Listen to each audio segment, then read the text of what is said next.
I did it. I actually did it, you know. And it's the same with scenery design. You actually did it. And as Tim said, once you've done that, you're hooked, and you just want to keep doing it.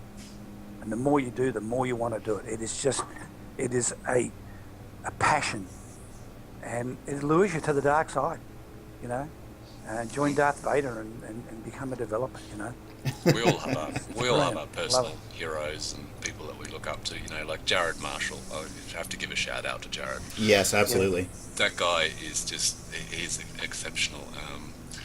You know, I'll unashamedly say that I study or what we call snoop Jared's scenery quite regularly, and it's like a lot of us take cues for, you know, what you can get away with, what you should focus on, and you know, Jared's always been someone that I've looked up to in scenery design, and Russ White as well is another one. He brought a few, you know, pretty new things to the sim for us all, and really, you know, getting into more detail with things, and so yeah, you know, and there's a few other guys as well on the team that I've always looked up to for their scenery and modelling skills, but yeah, it's just something that it's measured relative to how much you get into it. I don't think you could do. I think the headaches involved with developing for flight sim would drive you out of the industry really, really quickly if you didn't like it. If you're just doing this for money, purely, and not for the love, then I think you're in it for the wrong reason, and I think it will show in your scenery too, because you do have to put that extra sort of mile into it, I think. And also it keeps you going in the dark hours, you know.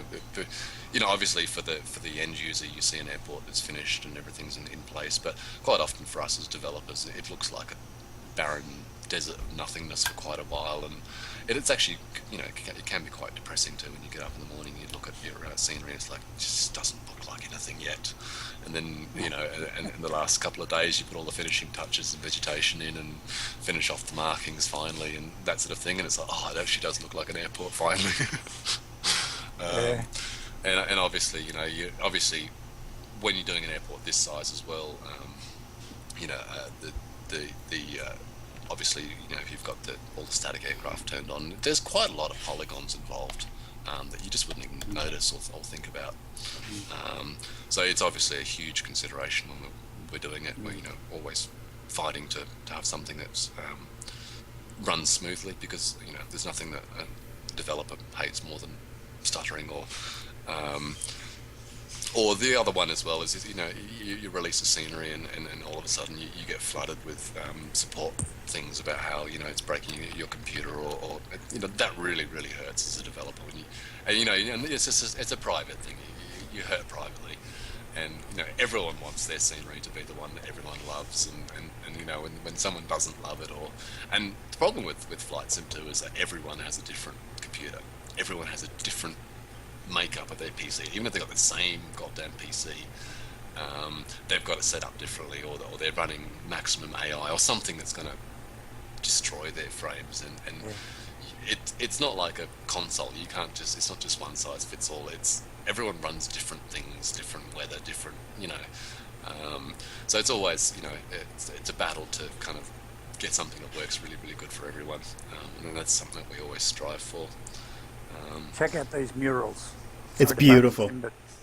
Tim he hand drew these.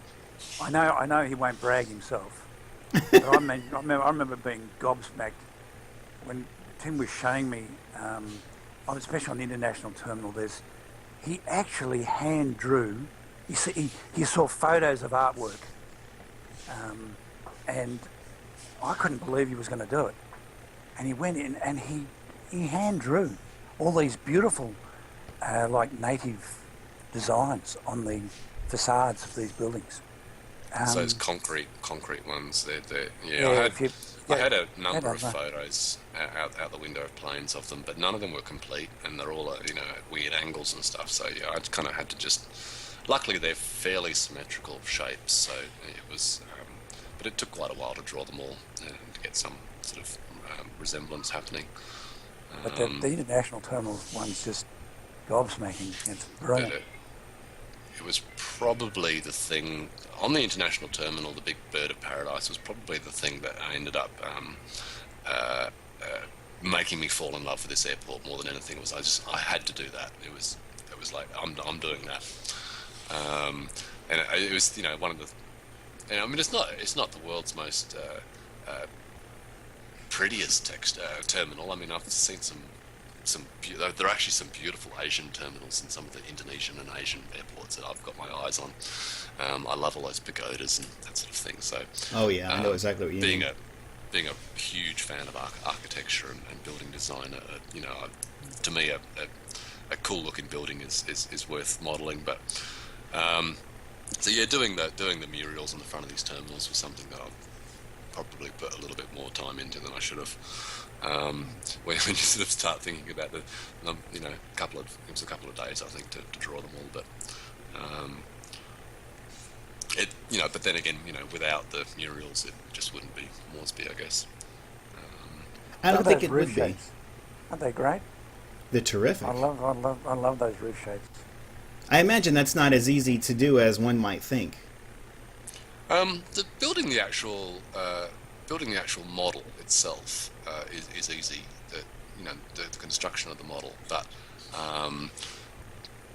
getting the dimensions of the things is pretty hard, because they don't exactly give you the plans. They don't exactly just hand this stuff out to you, and obviously we also face that problem these days post 9/11, where anyone who talks about an airport or wants to know anything about it, is one of them terrorists or something. Right. And it's really hard to say, look, I'm not. I'm working for this Australian company called Orbickies or whatever it's people refer to it as sometimes, and Orbucks or something, I've heard, and they're all, and they also think we're crazy. The amount of times I've rung up airports and explained what I was doing, and the blokes just hung up the phone on me, or told me I was Look at nuts or that. something. Look at that. Isn't that amazing? Sorry, Tim, but I just had to say that. I You're love right. that bloody mural. And it's so crisp. It's incredibly It's brilliant, crisp. huh? It is. It really is. And it's funny because I pointed out the very same thing in my initial stream.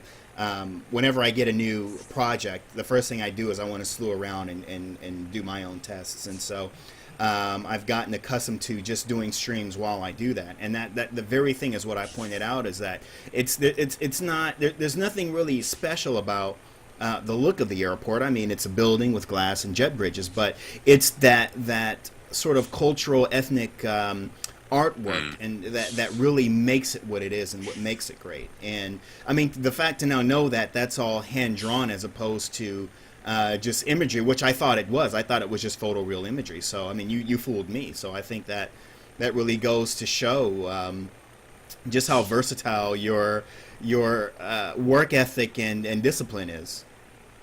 Well, getting an image of, say, there's a part of the mural that goes underneath those jet bridge extensions. I've only got like 2 photos of that, and they're taken from about 500 meters away. And so, with the help of Photoshop and the auto correction, perspective correction tool, I can kind of get it roughly back to I knew what the design was under those ones. But then again, I've had to use a little bit of artistic. Creative license or whatever they call it on those ones just under the jet bridges, and I think I came up with something that was appropriate.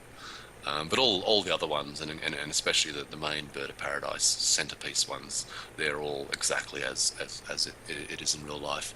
Of course, this is a third world airport, so there's some real hardship goes on here in this country, and people have got a really a tough time living here, and so I would imagine most of this stuff is bled out of the pockets of the government and taxes and that sort of thing. So what they've done with what they've got is pretty amazing at this airport, and it is a unique airport as well.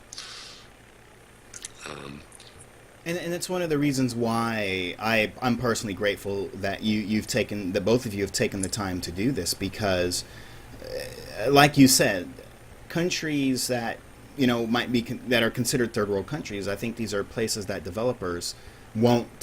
many developers won't bother to even go into, because if there's not a flight simulation community there, what assurances do they have that it'll be popular, that the work will be worth the effort.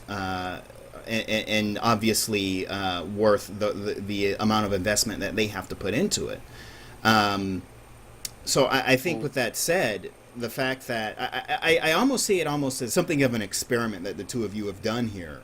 And I think Absolutely. and what I'm hoping is that other developers are watching or they're taking note and saying that, you know, maybe there is a possibility that if we go into some of these areas that we would have otherwise overlooked, that perhaps maybe there is you know, something to be gained from developing some of these airports, because just because there may not be a local community there doesn't mean that people haven't visited or that there will not be or is not an interest. And the fact that, like you guys have said, that the scenery has been regarded as very well by the community, and the sales so far have been very well. I think it's something to show that it's worth a look going into some of these unlooked previously areas, and I'm hoping that other developers will start to follow suit. Maybe not necessarily on your territory, obviously, but definitely something to keep in mind as opposed to just all of the mainstream products that we've gotten over the years. And I think, again, that's one of the things that's great about Orbix, is going in and doing those small airfields and all of these places that you know, no other developer would ever do. I think that's one of the great things about Orbix. Now, for anyone watching this, there is also an option in the control panel to have all the static aircraft on, and you'll have all the 737 in New Guinea and 767s, and there is a C-130 Hercules on the cargo stand. So we've filled up the whole airport with quite high quality static aircraft. And there's, what Graham's got that are there. So I think you've got it AI on the AI setting at the moment for Graham's I AI do, pack. and I can explain why. Because my concern was that the static aircraft would take up all the gates, and I wanted to make sure that there is at least one jet bridge available gate for me to park at, and that's the only reason why I deactivated it. But as long as one of those gates are open, then yeah, I'd love to actually activate all of the statics, because they're really nice. Actually, I saw that Fokker there, and that's an unusual one to have. But I was just afraid that all the gates would be taken up, and there would be no place for my AI to park or anywhere for me to park when I arrive as well. Well, I mean, I have to give a huge works in shout out Petrie to Graham Eccleston here. He took over charge of all the Apex work. So that's all the invisible skeleton work that lies underneath the airport that allows all of the AI traffic to drive smoothly around corners and stop and start. And he's totally organised all of the AI so that, you know, they use the appropriate runways for the weights of the aircraft. And he also did all the apexes for all the extra regionals that we chucked in. So a huge shout out to Graham here. He's a great friend of ours, and we've got a huge amount of respect for the work that he's put into this as well. While he wasn't a full developer with us on this project, he pretty much took charge of the APXs, and I'm very grateful to Graham for doing that, because some of that APX work is still a very black art to me.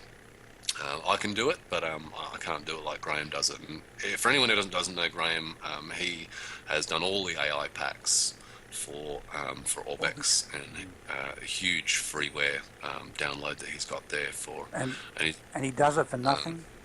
He does it for absolutely nothing as well. He does it for He just this man is a fanatic with AI. He just loves.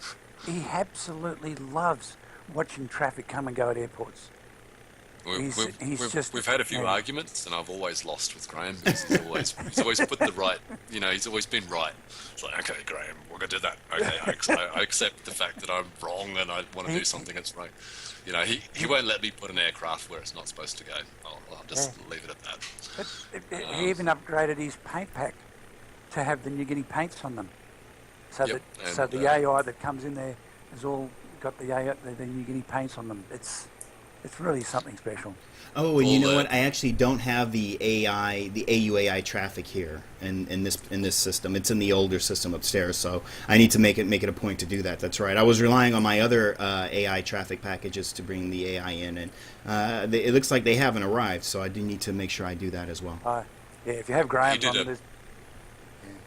He did the pack so there's the 21 regional airports right out across Papua New Guinea. All of the air traffic originates here in Port Moresby, and once it gets going, after about 15 minutes, there are, I don't know how many there are, but there's countless amounts of AI that are flying back and forth, all the Dashes and the 737s and all the smaller aircraft that are all puttering around. And so the skies of Papua New Guinea sort of came alive thanks to Graham. And as well, I'm fairly sure they're also all the accurate schedules, because I saw he had an April 2014 flight schedule that he was working on, so that all the AI in this are all sort of doing what they should do and taking off at the right times and landing up at the right airport for the night and all that sort of thing. So that was the main reason why we chucked in the extra regionals, was because Graham said that he was sending all these aircraft to all these different airports, but they were disappearing when they got to that airport, and so the next thing you know, he's doing the Apex, and the next thing you know, we're adding them in, and yeah, so sort of the rest is history. But yeah, huge shout out to Graham, and we're always appreciative of that. You want to head back over to the main terminal? There's a mural I'd love you to see. Absolutely. Underneath that sort of the odd-shaped roofs between the two terminals. If you get down very low, Should it be airside or landside? airside, Okay. and you'll see this mural. It's a beautiful mural. I just wish we had a better imagery of it, but I just love it. It's a real If it's piece of that Papua New one that Guinea I'm art. thinking of, I actually had to keep it low res on purpose, because being a commercial company with Flight Sim, we can't sell porno, we can't sell pictures of naked people, because we're G8 rated. So there are some booblies, and we had to keep them very, very low res. And John, if you're listening, very sorry about that, but it was part of the project. But we did keep them very, very low res so that you can't quite make out anything. But it's Papua New Guinea art. It's I know, not. and It's not. booblies I would yeah. not call it. I mean, anyone that's opened up a National Geographic magazine and seen, as a kid, they say, "Oh, boobies," this is. It's not in the slightest way degrading, or this is just genuine Papua New Guinea art. It's lovely, beautiful stuff.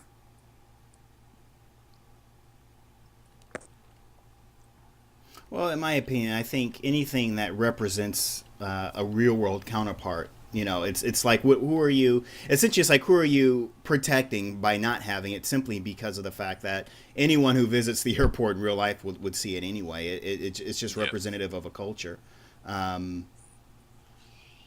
But yeah, you definitely blurred it, though. I can see that for sure.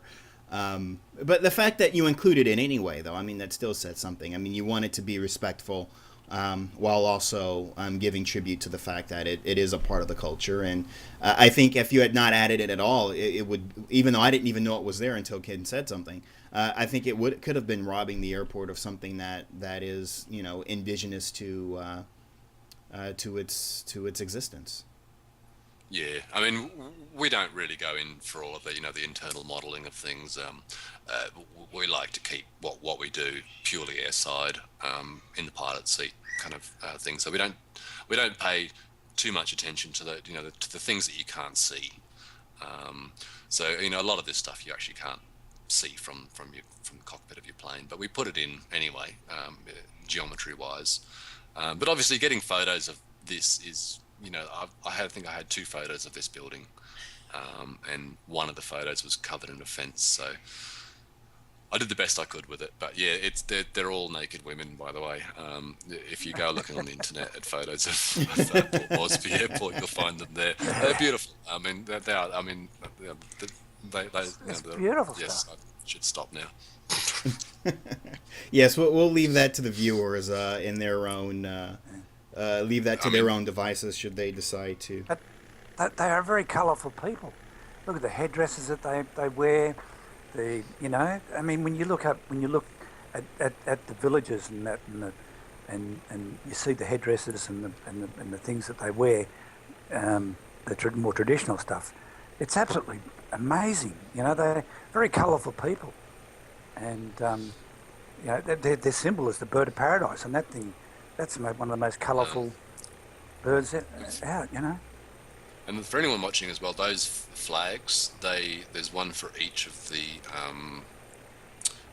one for each of the regions in Papua New Guinea. I think there's 20 or 21 total, and each region has its own flag, and they're all represented there on the flagpoles. Again, we didn't use animated flags or any animated grass in this project. Again, it was just purely about frames. Those things are really, really nice, and I will not degrade what I think of them, and I love the fact that Russ was able to fit lots of animated stuff into his scenery. But again, that works quite well on a small airport basis. But when you start getting into a couple 100,000 polygons, you really have to watch what you're doing. And also I think I started out with animated flags, but in the end I think there was 30 of them in total, and the animated flags we use on the smaller airports. We try to get them to a minimum, so I've just set all these up in a unique fashion so that they're all different stage of waving. But also, they're they're quite small when you're out on the airport. So again, that's what I'd call a compromise that we have to make on things. I try to keep the people to the airside on this as well. It's each people float character has quite a number of polys, and once you start totaling all those up, you start freaking yourself out. Well, just to put but one of the things that yeah. here is building this in a single model is the way to go with larger airports. I don't know how many other developers do that. And obviously, when you do it in a single model like this with the AO baking, like someone just said there, the lighting, you're able to burn. So all of the lighting here is burnt on using this scan line rendering for in Max. So every face angle of every object gets a light cast on it. Obviously, the vehicles, the GSE, have a default lighting on them because they're placed numerous times. But yeah, all the lighting is cast down and sort of burnt onto the texture sheets. And I like how neat you did function that of too, by the Max. way. And obviously, I mean, this is my first time experimenting with that burning the light on. So, we're all learning. Everybody's learning, I think, still, in just different stages of learning. Well, I I'm think going to it's take it to another level with my next project, which is another international airport, by the way, and it's in the Pacific. We won't disclose what it is yet because we all like surprises, I think, don't we? Yes, I think so. Well, I think again the method of which you did the night lighting is actually what stood out to me most. In fact, if you go on Air Daily X and you look at the very first post that I made, I had a number of screenshots that you guys put together from that first post. And one of all the ones that I chose for the main shot was actually a night shot from the land side of the terminal, and that's what stood out to me most, because just looking at sort of the ethnic designs and the artwork of the terminal is what stood out to me most out of all those screenshots. And your night lighting method, I think that the very method of which you just spoke about, Tim, I think is. I think you're going in a very good direction with it, and I definitely would like to see more of it because it certainly is standing out to me, and I think the night lighting here is remarkable. Thank you. It's night lighting, and I'll speak for a number of people here. Night lighting is what we call a pain in the neck. Something that always hits you at the end of the project, and that's when you start to discover all the things that are wrong. So, like, the first time you start to go in and start checking nighttime, and it's like, oh, that thing is lit up, or that thing's just black, and that thing's not lit up, and so all of a sudden you start pulling your scenery apart, and next thing you know, it's all back in pieces on the floor like an IKEA kit or something. And so for this project, I did have to keep night lighting as a front and center of my mind while I was doing it. But obviously, it was something that I couldn't do until the very, very end, when that's when we as developers switch into nighttime mode, and we just end up looking at the airport at night, just making sure everything has the right level of light cast. And one bugbear, I guess, of Sim is that the AI doesn't light up at night, because it only has the one texture, and Right. You can't have a plane flying along at night in the sky lit up like a hot air balloon. So obviously that's one limitation of the sim, and that's something I'd love to see, is the ability to cast light onto objects successfully.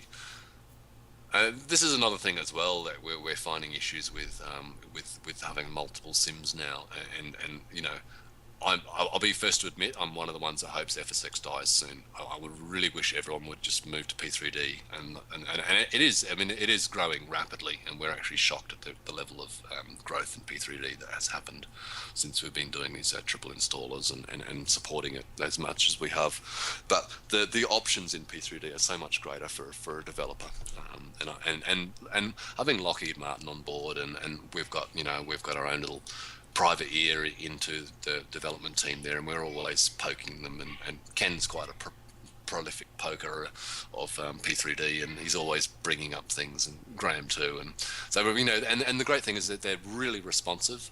Lockheed Martin, I've got to give full kudos to them. They have implemented just about everything that we've asked them to. And the best thing is that they're there. They're there. They're working on it. They're improving it. They're turning us into what we've always wanted, which is all of that real-time shadowing. The cloud shadows for just amazing. So we're really excited for the future of that. And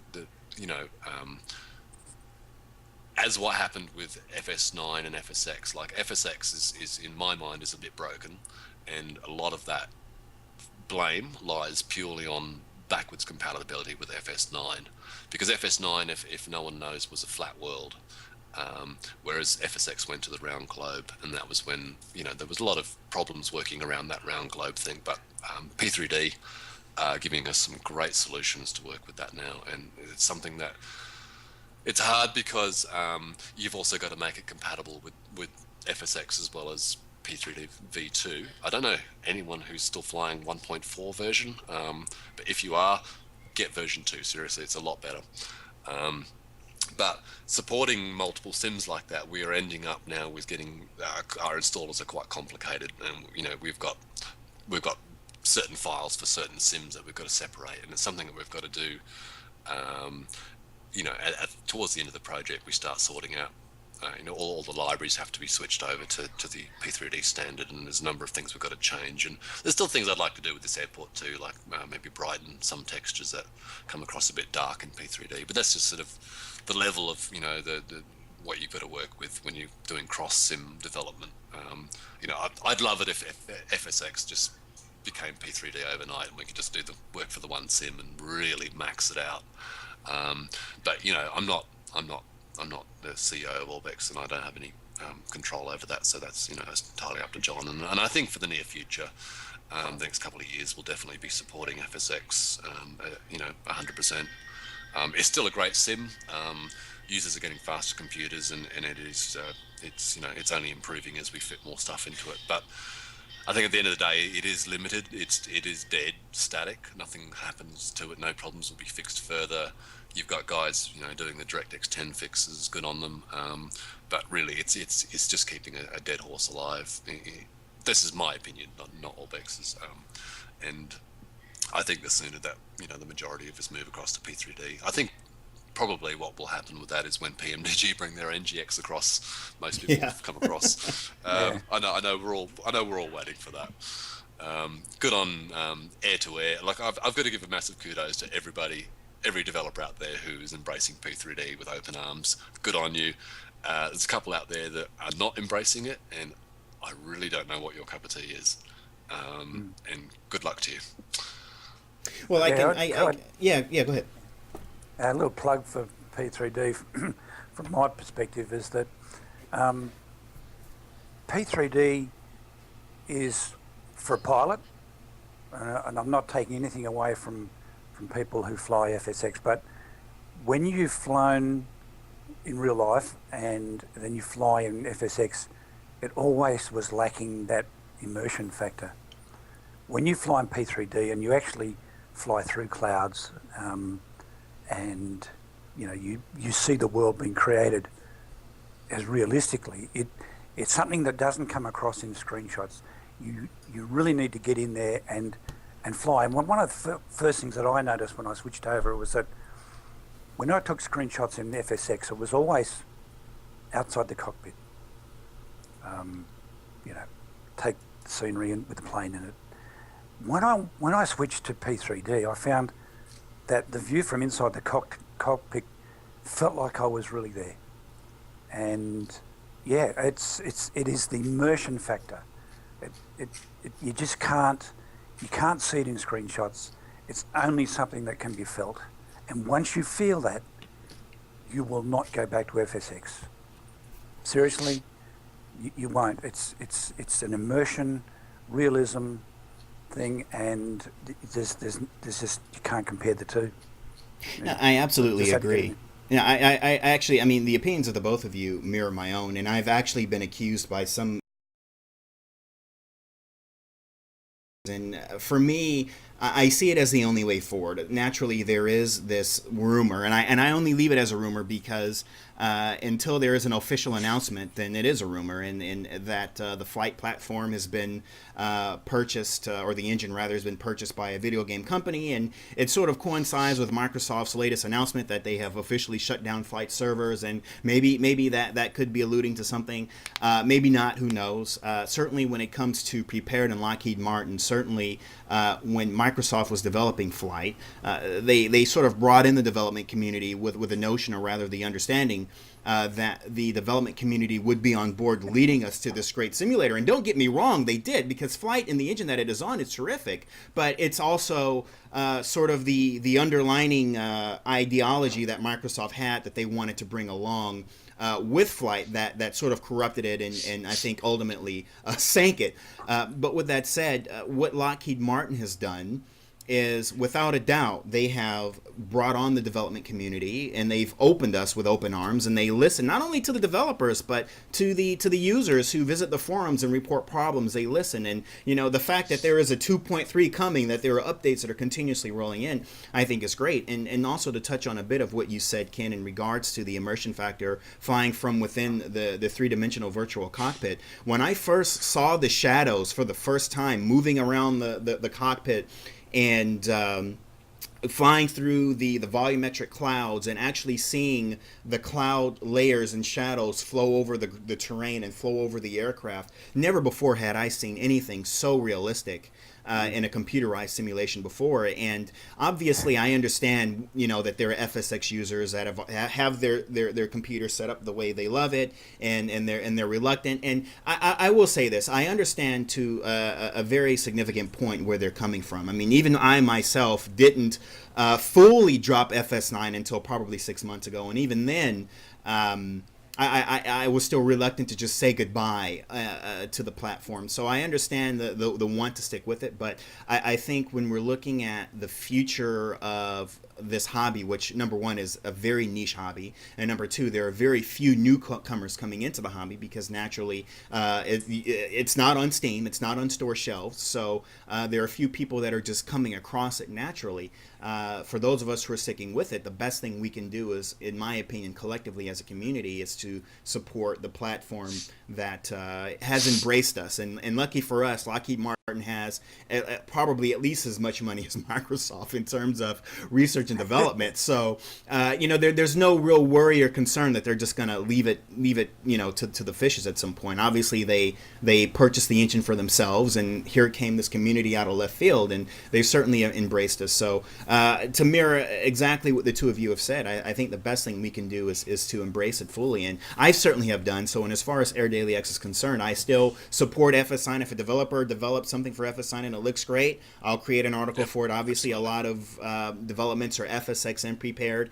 A lot of developments are still FSX, and if they work with Prepared, and if I can get them to work, then naturally I will, I support them either way, and I will let users know, hey, this works in Prepared, or this certain facet of the product doesn't work, and so on and so forth. But ultimately, I am very pleased to see the level of commitment that the development community has taken, and even with Orbix going through all the trouble of creating these triple installers, which must be hell, because you've got to make sure it works for FSX. Then there's Prepared version 1, and then of course Prepared version 2. Now version 3 is coming out, and if it's too much different than version 2, there may have to be a quadruple installer. So I certainly understand where you're coming from when you say that you hope that everyone will just move on to one platform. And believe me, you're not the only developer to have said that. I've heard that from a number of developers already, that they wish that everyone would just go Prepared and leave FSX behind. But I guess as with everything, things happen gradually. I know there's also issues with legal stuff in regards to data used, where people have only been licensed to use that data in one SIM. I think that goes for the other our other competitors or old competitors, UTX and GEX. Might have had some issues with the data that they used, but that's not for me to talk about. But I think, and the same with PMDG. I think that, being Boeing and the other guys are Lockheed, I think there's also some stuff going on there that we're not privy to, because what we make is not really subjected to any kind of thing when we buy stuff. We buy a license to use it in our products, and that includes P3D. So I can't speak for everyone. I mean, I understand that there are some companies having massive problems with legal stuff that we don't sort of get to see really much of. Right. Let's see. We've gone over quite a bit longer than we've initially expected. Did the two of you want to just take a quick browse through the comments, because we don't want to leave our viewers on the hook, and see if there's any questions that stand out to you? I did see a statement, not so much a question, and I don't know if Larry1216 is still watching, but he did point out something that's notable. He said that one of the attractions for me, I'm assuming toward the scenery, is that my dad was in the U.S. Army in World War II and went from Hawaii to Australia to New Guinea, where he contracted malaria in New Guinea, which ended the war for him. I've been to Australia, but this is the only way I'll explore PNG. So it looks like you guys have affected at least one life, other than mine, of course, with this terrific scenery. And obviously, not only have you guys created something that is visually stunning and certainly challenging, but also I think you've hit something that hits a lot of people right in the heart. Certainly, as you mentioned earlier, Tim, that it does evoke a lot of the history for Australians and the war effort as well. So I think for a lot of people, this may go a lot deeper than just being a scenery, but something that can have a lot more rather sentimental value, I think, for them. Well, we took a real stab in the dark with this. Like, I think even our boss was a little bit worried about us, but we kind of just said, we're doing this and this is what we're doing. And but I think we did take a real stab in the dark with this, and it took a real chance, and I don't think a lot of other people would have even taken that chance. We're not into making the next Sydney or the next LA or something. That's just not us. We're bush pilots at heart, so anything you see from me and Ken will always have a general bush flying element to it. But from this release, we have realised that people do love an international, and so the South Pacific and the Pacific Oceania and Lower Asian region, this will be our nest, and there are plenty of slightly smaller internationals. I'd call Port Moresby a medium international, medium light, and so they are completely up our street. So you'll definitely see more of this sort of thing from us. And to touch back on the experience part as well, that's the main part of our thing. You won't see another single regional airport from us, a single airport product. Everything you see from us from now on will be multiple airports, stuff to do, places to go, and we want to get people out there to see more of the country. And with FTX Global, that has really opened up the area to us. We can do things to it to make it look better as well from our side, to improve it. On that, we just had word from the boss that he's pushing forward the upgrading of the of the global land class in the areas that we're going to be working in. The Asian and possibly the Pacific, Oceania areas. So if anyone that's sort of starts to get into global, the boss has recognised that this region has been somewhat neglected, and he can see the benefit in upgrading it. So it's been given a bump up the priority list. So I'm happy to hear we were just talking about that yesterday, because we sort of said we'd love to see more of the Asia part. So we're talking Malaysia, Indonesia, Vietnam, Thailand, Philippines, these sort of places. So my wife will be happy to hear that. One of my favourite movies is Air America, and I just love the flying and scenes in that, And another package we've sort of thrown about a bit is doing like a Vietnam style Air America type package. We're gonna need that airplane then. Yeah, because that's it. People can relate to stuff like that, and I know when I fly, and I think when most people fly on the sim, it's more than looking at a computer screen. You're putting yourself in the scene. You're really flying that plane. You're really seeing that scenery, and that's the beauty of it. You feel like it's a real world experience. It's not just a game. Right. Another question there was answered. Do Buffalo's aeroplanes operate here? No. But Buffalo type aeroplanes do or did operate here. DC-3s and DC-4s and all that sort of things got a lot of use here. Any plane that's tough, hardy, resilient, can handle high humidity is perfect here. Porters, Twin Otters. Papua New Guinea's seen its fair share of DC-3s, I'll tell you that. They're everywhere. There's wrecks here, there. There's actually 3 in Port Moresby Airport on pedestals. And next question there was Netherlands won against Costa. No, hang on, that's soccer. Yeah, you know that's Get going to away slip from in. We're soccer. going up against the World Cup, so Question to Orbeck, since you did PNG now, is there a chance that you'll head over to Africa once? Africa's like a dark country to me. I don't know a lot about it. I don't know too much about the flying side of it there, but yes, definitely we're looking at any place that has a great bush flying experience. It was definitely on our radar. So is South America. There's some stuff up there in the Andes that I quite like the look of. And I know Imagery is the Ken's thing. with me on that. Imagery and ground photos are the hardest thing to come by in this game. So if anyone has any kind of connection to bush flying in any region and has photos, we would love to hear from you, because they can quite often make or break a project being started. Just looking through the questions now. Orbeck's airports always fit perfectly with the surrounding. Yeah, that's something that we take a lot of care in, and that is the Orbeck's, I don't know what the term is for that, but that's the Orbex thing, is immersion into the existing scenery, and that's why we recommend using FDX Global with the PNG add-on, because we have coloured all of our photoreal and our vegetation to match the surrounding land class tiles. Yes, creating textures by hand rather than photos allows you a lot more freedom and a lot more creative opportunities too. I think there was a question there about Orbix is having trouble with P3D V2. I don't think any more than any other. No, any I'm other not quite company that- sure of what that question's in regards to. Yeah, Not covering anything up, but I don't think that We've had any no of us problems. really Yeah. have any issues with it. Of course, there are small teething problems. I think there was one land class tile in America is a bit reflective in P3D, and that actually is something that Holger's onto, but it's actually something that P3D's got to fix at their end. And it was a problem with the object flow DLL, which we had trouble getting in touch with the guy who writes that for us, but we've What we've located done him. now is we've centralized that object flow module, which you've probably realized with the latest Orbex libs, the last couple, is that now we have one object flow. It gets added to your DLL XML once, so you haven't got 25 entries to your thing, so it keeps it simple.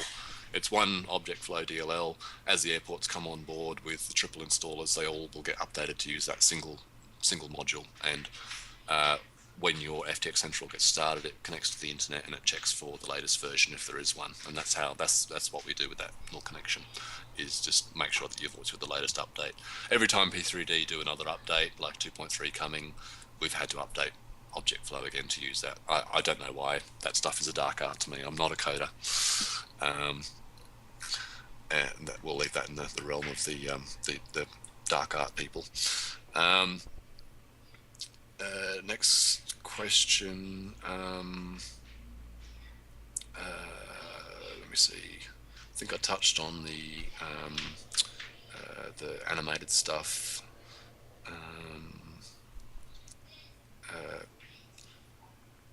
animated wind-driven stuff I'd love to see more of, but it does have a massive hit on frames, and you do have to use it sparingly.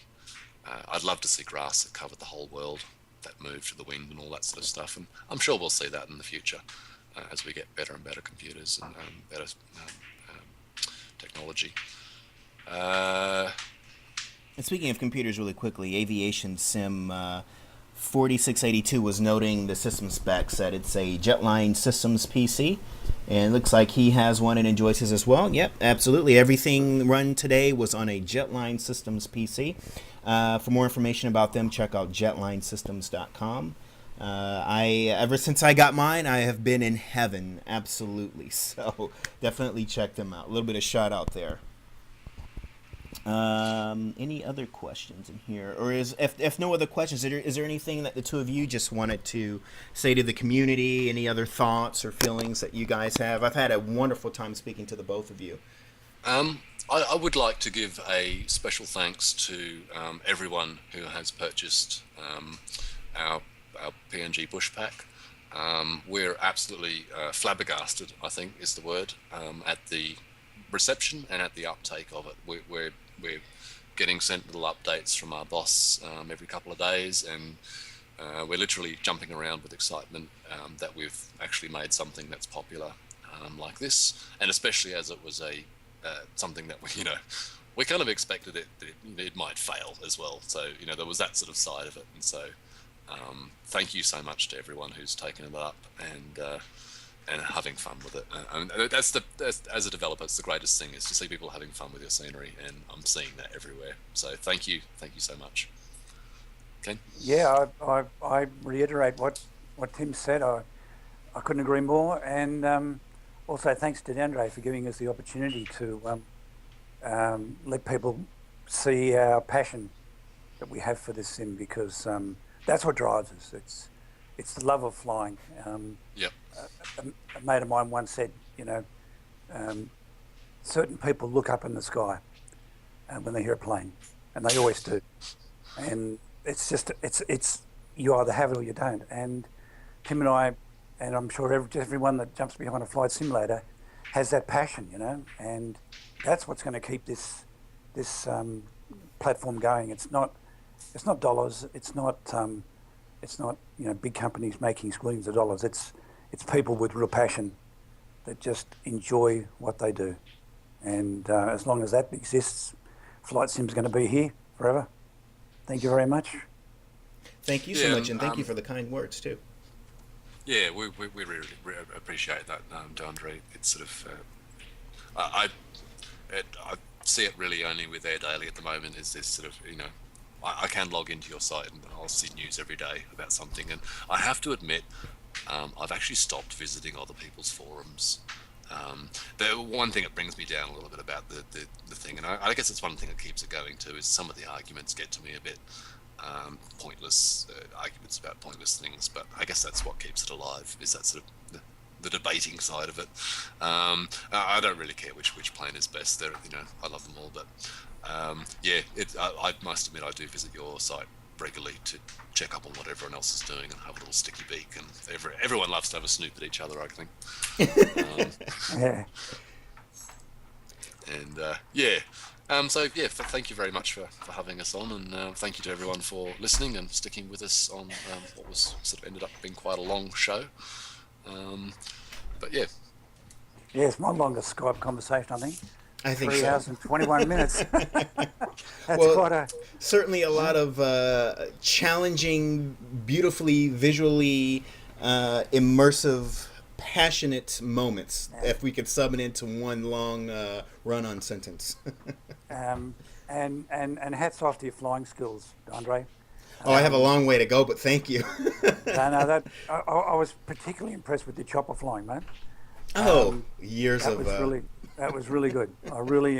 That was some beautiful flying. Well, thank you very much. I really appreciate it. Yeah, years and years of practice, to be honest. Years of practice, but it's all in my passion. And to be honest, with Air Daily X, and I'm just as passionate about that as I am about flying. So believe it or not, I probably spend more time on the site these days than I do in the simulator. And when I'm in the simulator, I'm mostly doing reviews. So It's more work than play, but yet it's all fun. And if it helps sell a product, then if only to one person, then I feel like I've done something good. Because at the end of the day, my biggest concern, like I said, which I mentioned earlier, is that Flight Simulator is not on store shelves anymore, and it's not in the gaming places that reach out to everyone these days, which is mostly online. So all we really have is Lockheed Martin, and a lot of people don't know about it. FSX is not on shelves anymore. So if there is anyone who's online who's just Googling and hoping to come across something that has anything to do with flight simulation, and they come across it, then I feel like I've done something to sort of just help out. And I greatly respect the work, you, Ken, and Tim, the hard work that you guys put into your developments, and there's clearly a lot of passion involved, and it clearly shows through the work. So I just want to say thank you for doing, even though you love it, because at the end of the day, it's not for money, right? So you guys could build it and say, hey, I'll share it with you, Ken, I'll share it with you, Tim, and we won't give it to anyone else, and we'll enjoy it. So I appreciate you sharing it with all of us. How many people like yourself, their job is doing something that they love? Absolutely. It doesn't get much better than that. You know what they say, if you do what you love, then you'll never work a day in your life. So that's right. Well, still on holidays, yeah. Yeah, absolutely. If people if people like products like this with a bit of an experience to it, back us up, grab a copy, share a screenshot. We'd love to see all your screenshots. That is one of the greatest things as a developer, to see other people posting pictures back of your scenery and having fun with it. So if you like what we're doing, give us a bit of support, and we will go much further with this in this sort of style of product as well, because it's what we like doing. So yeah, again, thank you to everyone. All right, and then if the two of you just want to stay on with me for just a moment, we'll go ahead and end today's broadcast. Once again, everyone, thank you so much for joining us and spending the time and leaving your questions and comments. And please make sure to go out and grab a copy of this scenery. If you found anything here to be entertaining and look like a challenge, and if Papua New Guinea never registered on your radar before as an interesting place to visit, I think you have about 3 hours worth now to head over to the Flight Sim store, pick up your copy, and you certainly, if you were impressed with anything you saw today, I think you'll definitely be more impressed once you hop in your Twatter or whatever aircraft you enjoy, and give it a try on your own, because I'm certainly having a lot of fun with it, and I'm holding my breath a lot in these approaches, and so that's a good thing. And hopefully by the time I've mastered these, Tim and Ken will be presenting us with previews from the next. I can only, the anticipation's killing me, but the next specific location. So once again, everyone, thanks for joining us. Ken, Tim, thank you so much as well. Thank you. Thank you, Andre. And once again, for your daily news, visit airdailyx.net, and for the latest products from Orbix, fullterrain.com. Did I get that correct, guys? You sounds pretty good. Yes. Yeah, I wasn't listening. Sorry. What was that? Womp womp womp womp womp womp. I was daydreaming about the next thing. Oh gosh, the next grueling project, which of course is not, because you guys enjoy it. So once again, ladies and gentlemen, thank you for joining us, and we will see you for the next broadcast. Take care, everyone, and enjoy the rest of your weekend.